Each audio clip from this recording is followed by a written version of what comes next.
જય માતાજી બધાને। તો આજે હું લીલી વરિયાળીનો શરબત બનાવવાની છું, તો આ વિડીયો તમે જરૂરથી જોજો।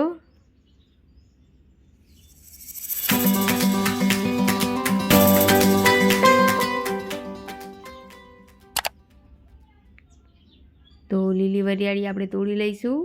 આ વરિયાળી અમે મારા ઘરે જ વાવી છે। તો સરસ રીતે વરિયાળી આપણી બહુ મસ્ત વરિયાળી થઈ ગઈ છે, તો એને તોડી લઈશું। અને ઉનાળામાં વરિયાળીનો શરબત પીવા માટે બહુ સારું રહે, તો બધાને પીવો જ જોઈએ લીલી વરિયાળીનો શરબત। તો વરિયાળી તોડીને ધોઈ નાખીશું અને સરસ 2-3 પાણી ધોઈ નાખી છે। અને હવે આપણે ખાણીમાં ટીચી લઈશું। એકદમ સરસ રીતે બધી આખી વરિયાળી ટીચી નાખવાની। તમારા જોડે લીલી વરિયાળી ના હોય તો તમે સૂકી વરિયાળીનો શરબત બનાવી શકો છો। તો વરિયાળી ટીચાઈ ગઈ છે, તો એમાં ઠંડુ પાણી વેળ દઈશું મય, અને હવે તપેલીમાં નાખી દઈશું। બીજું પાણી નાખીશું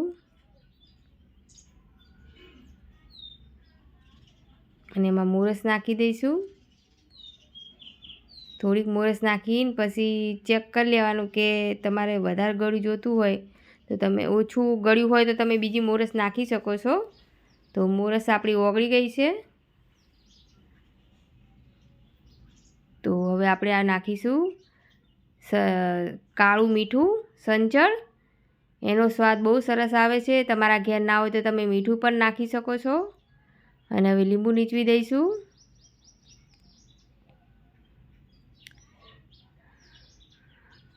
ચમચીથી હલાવી દઈશું હવે।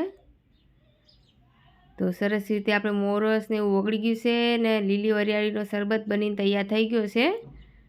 તો ગળણીથી ગાળી લઈશું હવે।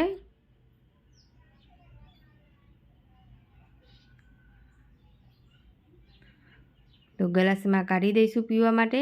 પહેલાં બરફના ગાંગડા નાખી દઈશું અને ઠંડો ઠંડો પીવાની બહુ મજા આવે છે।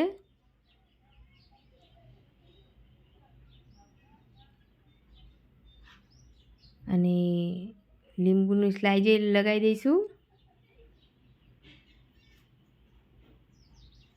તો વરિયાળીનો શરબત બની તૈયાર થઈ ગયો છે। તમને અમારો આ વિડીયો કેવો લાગ્યો કમેન્ટ કરીને જરૂરથી કહેજો, અને તમારા ઘરે તમે ઉનાળામાં જરૂરથી બનાવજો। લીલી વરિયાળીનો શરબત બની ગયો છે, તો ઉનાળામાં તમે આવી જ રીતે રોજ બનાવીને પીવો અને બહુ મસ્ત લાગે છે। એકવાર અમારો વિડીયો જોઈ અને આવી જ રીતે બનાવજો, અને નવા હોય તો સબસ્ક્રાઈબ કરજો। જય માતાજી બધાને।